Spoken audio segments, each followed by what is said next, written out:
وہ سب اللہ کو پتہ ہے جو تم کرتے ہو، وہ سب اللہ کو پتہ ہے جو تمہارے دل میں ہے، اور کئی دفعہ اچھے کام کے لیے تم نہ کر سکنے کے لیے تمہاری مجبوریاں بھی اللہ کو پتہ ہیں، اور برے کام کرنے کے لیے تمہاری چاہ بھی اللہ کو پتہ ہے، اور اللہ جانتا ہے کہ تمہارے اعمال کیا ہیں اور ان کے پیچھے نیتیں کیا ہیں، تو اللہ سب کچھ جانتا ہے جو تم کرتے ہو، وہ باخبر ہے۔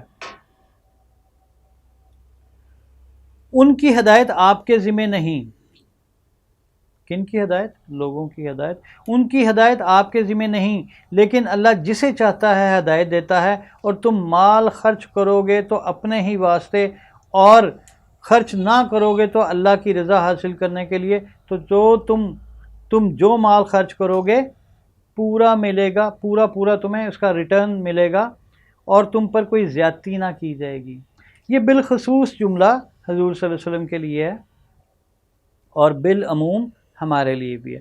بالخصوص اور بالعموم کا فارمولہ ضرور ذہن میں رکھا کریں، کیونکہ اللہ کچھ جو باتیں کرتا ہے اس میں سے کچھ خاص ان لوگوں کے لیے ہوتی ہیں جن کا سیاق و سباق میں تذکرہ چل رہا ہوتا ہے، یا بائی نیم ان کو پکارا جاتا ہے، یا ایز اے گروہ ان کو مخاطب کیا جاتا ہے، لیکن وہ باقی لوگوں کے لیے بھی، باقی انسانوں کے لیے بھی ہوتا ہے۔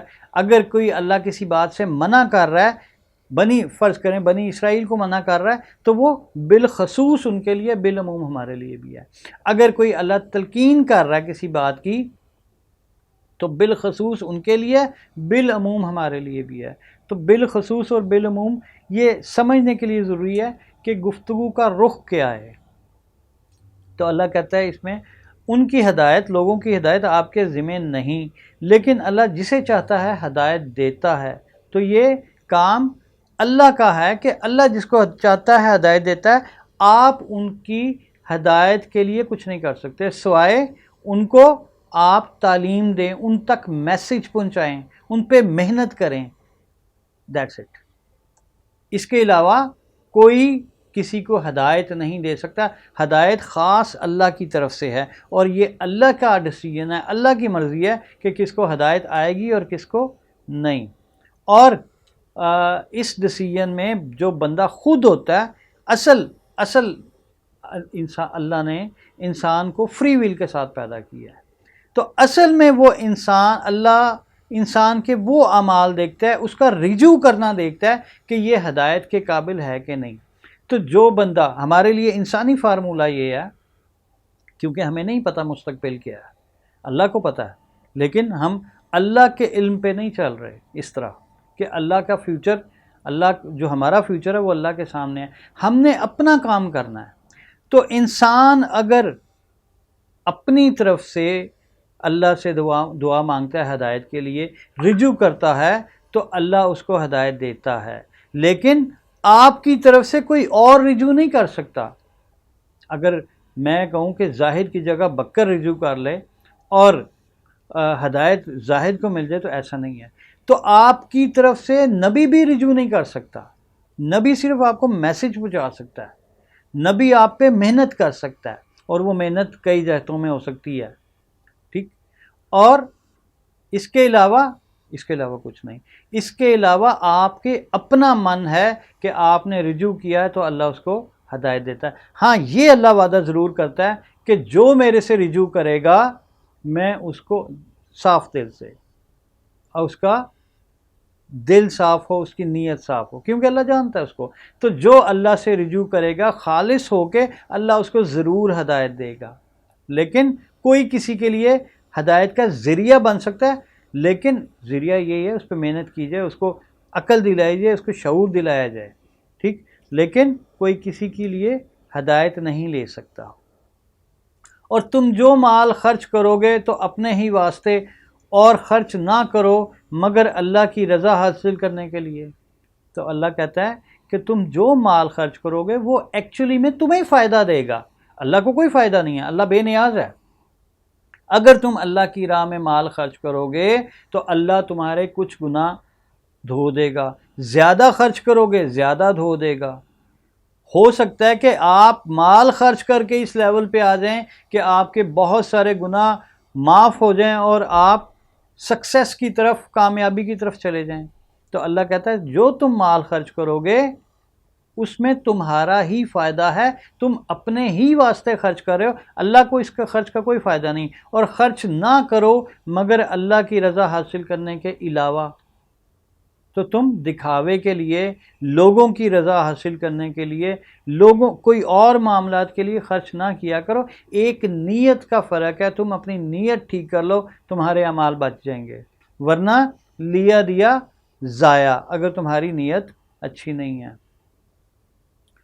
اور تم جو مال خرچ کرو گے تمہیں پورا پورا ملے گا، یعنی کہ تمہیں پورا پورا اس کا بدلہ ملے گا، نیکیوں کی صورت میں، اچھے انجام کی صورت میں، تو تمہیں پورا پورا ملے گا، اور تم پر کوئی زیادتی نہ کی جائے گی۔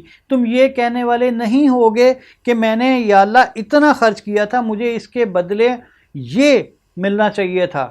آپ کلیم نہیں کر سکو گے، آپ یہ نہیں کہہ سکو گے کہ میرے ساتھ زیادتی ہوئی ہے، مجھے خرچ میں نے زیادہ کیا تھا، ملا مجھے تھوڑا۔ ہمیشہ اللہ بڑھا چڑھا کے ہی دے گا، ہر معاملے میں اللہ آپ کو، آپ کے اچھے معاملات میں، ریوارڈ میں اللہ آپ کو خوش کرے گا۔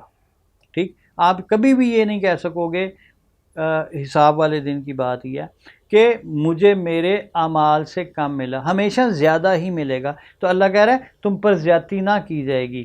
تنگ دستوں کے لیے جو رکے ہوئے ہیں اللہ کی راہ میں، وہ ملک میں چلنے پھرنے کی طاقت نہیں رکھتے، یعنی کہ وہ بھاگ دوڑ نہیں کر سکتے اپنی روزگار کے سلسلے میں، اپنے گزارن کے سلسلے میں، اپنے کچھ کھانے کمانے کے سلسلے میں، جو تنگ دست ہیں اور اللہ کی راہ میں چلنے پھرنے کے قابل نہیں رکھتے، یعنی کہ کوئی ایک ریزن ہیں کوئی بھی جن کی وجہ سے وہ اپنا گزارا کرنے کے، اپنی روزی کمانے کے قابل نہیں ہیں، انہیں سمجھے ناواقف، ان کے سوال نہ کرنے کی وجہ سے مالدار تو انہیں ان کے چہرے سے پہچان لیتا ہے، وہ سوال نہیں کرتے لوگوں سے لپٹ لپٹ کر۔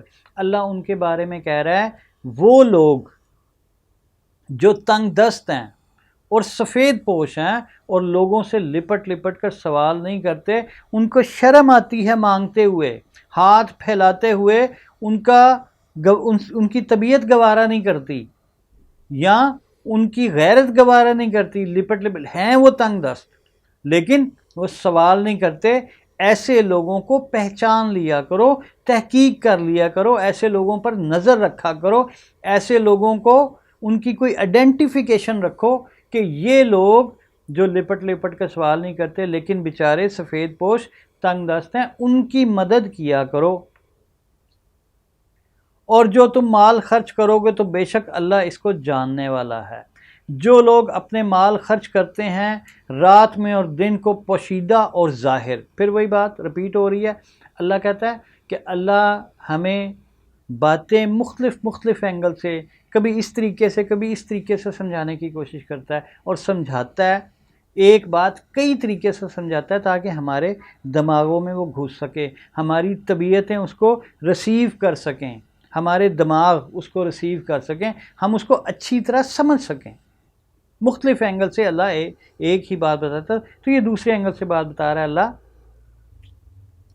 کہ جو لوگ اپنے مال خرچ کرتے ہیں رات میں اور دن کو پوشیدہ اور ظاہر، پس ان کے لیے ہے ان کا اجر ان کے رب کے پاس، نہ ان پر کوئی خوف ہوگا اور نہ وہ غمگین ہوں گے۔ یہ قرض حسنہ ہے اللہ کو، جو آپ مال ناداروں پہ، تنگ دستوں پہ، غریبوں پہ خرچ کرتے ہیں، اس کا ریوارڈ اللہ دے گا۔ یہ اللہ کے کو قرضہ حسنہ ہے۔ اللہ یہ قرض حسنہ بڑھا چڑھا کر ود پروفٹ، ڈھیر سارے منافع کے ساتھ 700 گنا، کم از کم 700 گنا آپ کو واپس کرے گا۔ تو پھر آپ یہ نہیں کہہ سکیں گے کہ میرے ساتھ زیادتی ہوئی ہے، کیونکہ آپ کو 1 روپے کے بدلے 700 روپے ملیں گے، اس کے برابر آپ کو ملیں گے۔ پروفٹ، منافع آپ کا 700 گنا ہے، ایک اچھے کام کے بدلے آپ کے 700 اچھے کام لکھے جائیں گے یا اس سے بھی زیادہ۔ تو آپ ہمیشہ اللہ کے ریوارڈ پہ، اللہ کے واپس کیے ہوئے پہ خوش ہوں گے۔ تو تو اللہ کہتا ہے کہ اگر تم مال خرچ کرو دن اور رات میں، چاہے پوشیدہ یا ظاہر، ان کا اجر اللہ کے پاس ہے۔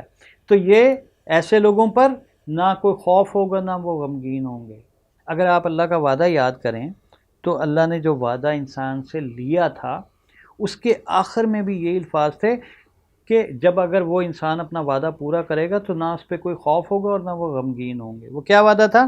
ہم نماز پڑھیں گے، ہم زکوٰۃ دیں گے یعنی کہ مال خرچ کریں گے، اور ہر نئے آنے والے رسول پر ایمان لائیں گے، اور ہر نئے آنے والے رسول کی رسالت میں مدد کریں گے، اور اللہ کو قرض حسنہ دیں گے۔ تو جو یہ کرے گا وہ نہ اس پہ کوئی خوف ہوگا، نہ وہ غمگین ہوگا، نہ اس دنیا میں نہ اگلی دنیا میں۔ نہ اس دنیا میں اس پہ کوئی خوف ہوگا، نہ اگلی دنیا میں خوف ہوگا، نہ وہ اس دنیا میں غمگین ہوگا، نہ وہ اگلی دنیا میں غمگین ہوگا۔ تو یہ اللہ کے وعدے کے مترادف ہی ہے، کیونکہ یہ قرض حسنہ ہے اللہ کو۔ جو لوگ سود کھاتے ہیں وہ قیامت کے دن نہ کھڑے ہوں گے مگر جیسے اس شخص کے جس کے حواس کھو دیے ہوں شیطان نے چھو کر۔ اللہ کہتا ہے جو لوگ سود کا کاروبار کرتے ہیں، سودی معاملات میں انوالو ہیں، سود لیتے دیتے ہیں، وہ قیامت کے دن ایسے کھڑے ہوں گے جیسے کوئی پاگل شخص، کوئی حواس باختہ شخص، جیسے ایک دم کسی عام دنیا میں انسان کو اپنے سامنے شیطان نظر آ جائے تو وہ کس قدر خوف زدہ ہو جائے گا، حواس باختہ ہو جائے گا۔ تو ایسے ہی ہوگا اس دن انسان ایسے ہوگا جیسے اس کو شیطان نظر آ گیا، تو وہ حواس باختہ ہوگا، گھبرایا ہوا ڈرا ہوا ہوگا، گھبرایا ہوا ڈرا ہوا ہوگا۔ کیوں کہ وہ جان چکا ہوگا پچھلے معاملات سے حساب دے، اپنا حساب تو اس کا پتہ نہیں کیا ہوتا ہے، لیکن وہ جان چکا ہوگا کہ وہ سودی معاملات میں انوالو تھا، اب وہ اس کا معاملہ برا ہے، اب وہ کھائی میں جانے والا ہے، اب وہ کسی جہنم کی گھاٹی میں جانے والا ہے۔ تو وہ گھبرایا ہوا ڈرا ہوا کھڑا ہوگا، جیسے دنیا میں اچانک کسی کو شیطان نظر آ جائے یا شیطان اس کو چھو جائے تو وہ ڈر جائے گا، گھبرا جائے گا۔ اس دن وہ اپنے انجام سے ڈرا ہوا ہوگا۔ دوبارہ سنتے ہیں، جو لوگ سود کھاتے ہیں، یہ میں رپیٹ اس لیے کر رہا ہوں کہ یہ امپورٹنٹ چیز ہے، آپ کو پتہ چلے کہ سود جو ہے وہ عام معاملہ نہیں ہے۔ اللہ نے اس کو بہت زیادہ اس کے اوپر فوکس کیا ہے اور اس سے شدید منع کیا ہے۔ جو لوگ سود کھاتے ہیں وہ قیامت کے دن نہ کھڑے ہوں گے، یعنی حساب کتاب والے دن کھڑے ہوں گے ایسے شخص کی مانند جس کے حواس کھو گئے ہوں اور شیطان نے اس کو چھو لیا ہو۔ یہ اس لیے یہ لوگ اب پیپر لیک ہو گیا، ہمیں پتہ چل گیا کہ سود کھانے والوں کا یہ حال ہوگا، لیکن وہ لوگ دنیا میں کیا معاملہ رکھتے تھے، دنیا میں کیا رائے رکھتے تھے سود کے بارے میں، وہاں پہ جا کے ان کو پتہ چل جائے گا، وہاں پہ تو جا کے ان کی رائے کلیئر ہو جائے گی۔ وہ ڈرے ہوئے گھبرائے ہوئے ہوں گے کہ وہ جہنم میں گرنے والے ہیں، وہاں پہ ان کی رائے کنفرم ہو جائے گی۔ یہاں پہ ان کی سود کے بارے میں کیا رائے ہے؟ وہ اس لیے کہ انہوں نے کہا تجارت در حقیقت سود کے مانند ہے، وہاں پہ انجام وہ دیکھ لیں گے، پتہ چل جائے گا۔ دنیا میں ان کی کیا رائے تھی کہ سود تجارت کی مانند ہے، سود در حقیقت تجارت کی مانند ہے، حالانکہ اللہ نے تجارت کو حلال کیا اور سود کو حرام کیا۔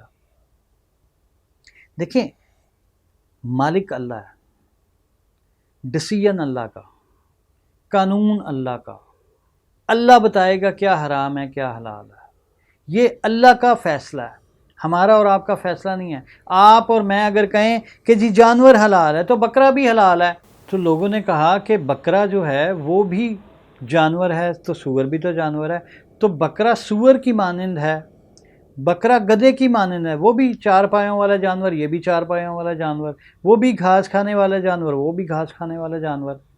تو اس فارمولے کے تحت اگر ہم مانند پہ چلیں کہ وہ اس کی مانند ہے تو پھر تو بکرا حلال ہے اور سور حرام ہے۔ تو یہ اللہ کا ڈیسیژن ہے، اللہ نے بکرا حلال کیا ہے اور سور حرام کیا ہے۔ اسی طرح اللہ نے تجارت حلال کی ہے اور سود حرام کیا ہے۔ یہ ظاہری شکل ان کی ملتی جلتی شکل دیکھ کے آپ فیصلہ نہیں کر سکتے. اللہ کو پتہ ہے حکمت کیا ہے. یا تو آپ تحقیق کرنے والے ہیں تو حکمت نکالیں، جو کہ لوگوں نے نکالی بھی ہے. لیکن نہ ماننے والے اس طرح کی باتیں کرتے ہیں کہ در حقیقت سود تجارت کی مانند ہے. تو اس طرح تو پھر ہو سکتا ہے کہ در حقیقت بکرا گدھے کی مانند ہے، دونوں جانور ہیں. تو اس طرح کی باتیں ہمیں نہیں کرنی چاہیے. اللہ نے جس کو حرام قرار دیا وہ حرام ہے، جس کو حلال قرار دیا وہ حلال ہے. اگر آپ زیادہ تحقیق کرنا چاہتے ہیں تو پھر اس کے اندر آپ حکمت تلاش کریں، حکمت تلاش کریں. اللہ نے کسی جگہ آپ کو تھوڑی سی حکمت بتا بھی دیتے ہیں. اللہ اشارہ بھی کر دیتا ہے، ہوم ورک دے دیتا ہے اللہ کہ یہ بات ایسے ہے، اس کی ابتدائیہ یہ ہے، آگے تلاش کرو. تو اگر ہم نے کچھ نہیں کرنا تو کم از کم، اگر ہم نے تحقیق نہیں کرنی تو کم از کم ہم بغیر تحقیق کے وہیں پہ رہیں جہاں پہ اللہ کہہ رہا ہے کہ جو حلال ہے وہ حلال ہے، جو حرام ہے وہ حرام ہے. بہتر تو یہ ہے کہ تحقیق کریں اور اس میں سے حکمت نکال لیں. تو یہاں پہ اللہ کہہ رہا ہے کہ لوگوں نے کہا، وہ جو کہ لوگ دیوانے سے اور پاگلوں والی حال میں کھڑے ہوں گے قیامت والے دن، روز حساب والے دن، جن کو شیطان نے چھو کر پاگل کر دیا. تو وہ کون لوگ ہوں گے؟ وہ جو کہتے ہیں کہ تجارت در حقیقت سود کی مانند ہے، حالانکہ اللہ نے تجارت کو حلال کیا اور سود کو حرام کیا. پس جس کو نصیحت پہنچی اس کے رب کی طرف سے تو وہ باز آ گیا. جس کو بھی یہ حکم پہنچے اللہ کا، یہ اللہ کی نصیحت پہنچے اور وہ باز آ جائے تو وہ مومن ہے. تو جو نہیں باز آئے وہ منکر ہے، وہ کافر ہے. آپ کو حکمت سمجھ آئے نہ آئے، اللہ نے کہا کہ حلال ہے تو تجارت حلال ہے، اللہ نے کہا سود حرام ہے تو حرام ہے. ٹھیک. تو جو باز آ گیا، پس جس کو نصیحت پہنچی اس کے رب کی طرف سے، پھر وہ باز آ گیا تو اس کے لیے ہے جو ہو چکا. اس سے پہلے جب آپ کو یہ نصیحت پہنچی، جب آپ کو یہ پتہ چلا کہ سود حرام ہے یا حرام قرار دے دیا گیا، اس وقت کے دور کی بات کریں، یا آج کسی کو پتہ چلا، کسی وجہ سے اس کو آج پتہ چلا کہ یہ سود حرام ہے، یا اس کو پتہ چلا کہ یہ جو میں کر رہا ہوں یہ سود کی شکل ہے، سود کی قسم ہے، تو اللہ کہتا ہے کہ جو ہو چکا، جو تم سود لے چکے وہ خیر ہے، اس کو چھوڑ دو. وہ جو ہو چکا سو ہو چکا، اور اس کا معاملہ اللہ کے سپرد ہے جو ہو چکا. اور جو پھر سود کی طرف لوٹے تو وہی دوزخ والے ہیں اور اس میں ہمیشہ رہیں گے. کلیئر کٹ اللہ کا فتویٰ ہے کہ اس کے بعد جب آپ کو پتہ چل جائے کہ سود حرام ہے، یا یہ شکل سود کی ہے، یا یہ قسم سود کے زمرے میں آتا ہے، اس کے بعد بھی جو کنٹینیو کرے اس کے لیے دوزخ ہے اور وہ اس میں ہمیشہ رہے گا، کبھی باہر نہیں نکلے گا. یہ تو ویسے ہی فارمولہ طے ہے کہ جو کسی بھی وجہ سے جہنم میں گیا سو گیا، وہ باہر نہیں نکلے گا. تو اللہ سود لینے والے کو جو کنٹینیو کرتا ہے سود لینا یا دینا، تو اللہ کہتا ہے وہ جہنم میں رہے گا ہمیشہ کے لیے. اللہ سود کو مٹاتا ہے اور خیرات کو بڑھاتا ہے. اللہ چاہتا ہے کہ تم لوگوں کو سود پہ قرضے نہیں دو. اللہ یہ بالکل نہیں چاہتا کہ تم اپنے بھائیوں کو، صرف بنی اسرائیل کی طرف نہیں، کہ جو ہیں وہ ایک دوسرے سے سود نہیں لیں گے. وہ کہتے ہیں جو سے سود نہیں لے سکتا، یہودی سے سود نہیں لے سکتا، یہودی جنٹائل سے سود لے سکتا ہے. ایسا نہیں ہے مسلمانوں میں ایسا نہیں ہے. مسلمان کہتا ہے کسی سے سود نہیں لے سکتے، اپنے مسلمان بھائی سے بھی نہیں لے سکتے اور اپنے دوسرے انسان بھائی سے بھی آپ نہیں سود لے سکتے.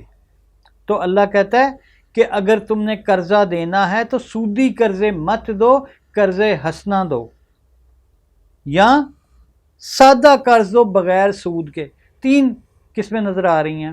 ایک سودی قرضہ جس کے اندر آپ سود سمیت واپس لیتے ہیں، اور ایک سادہ قرضہ آپ نے 100 روپے دیے، آپ نے 100 روپے واپس لے لیے۔ ایک قرضہ حسنہ ہے، اچھا قرض ہے، آپ نے 100 روپیہ دیا، آپ کو واپسی میں دیر ہو رہی ہے، 2 مہینے کا ٹائم تھا، آپ اس کو ریلیکسیشن دو، آپ اس کو کوئی بات نہیں یار، تم تھوڑا سا اور ٹائم لے لو، تم 2 مہینے کی بجائے 3 مہینے لے لو، 3 کی بجائے 4 لے لو، اس کو ریلیکسیشن دو۔ اگر وہ پھر بھی معاملہ ایسا ہے کہ وہ نہیں ہو رہا اس سے، تو آپ اس کو کہو کہ اچھا کم دے دے، مجھے جتنے تیرے پاس ہے دے دے، یا جب تیرے پاس ہوں گے تو تب دے دے، اور اگر تیرے پاس کبھی نہ ہوئے تو معاف۔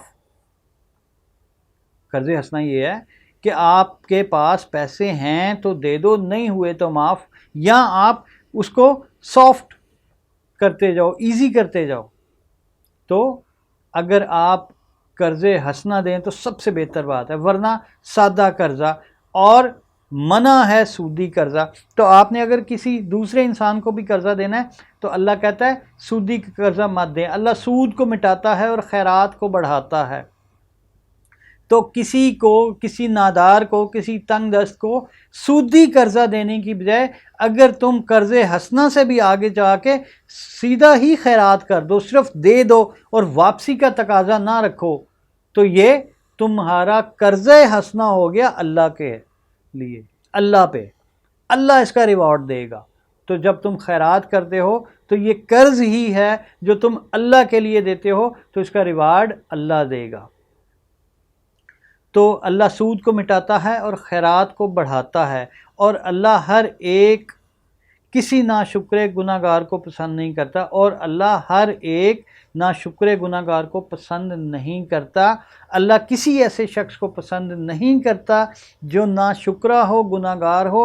یہ جو اللہ کے احکامات پیچھے ہم پڑھ چکے ہیں، ان کے اندر ناشکری کرے یا ان احکامات کو ماننے سے انکار کرے تو وہ گناہ گار ہو جائے، اللہ ایسے لوگوں کو پسند نہیں کرتا۔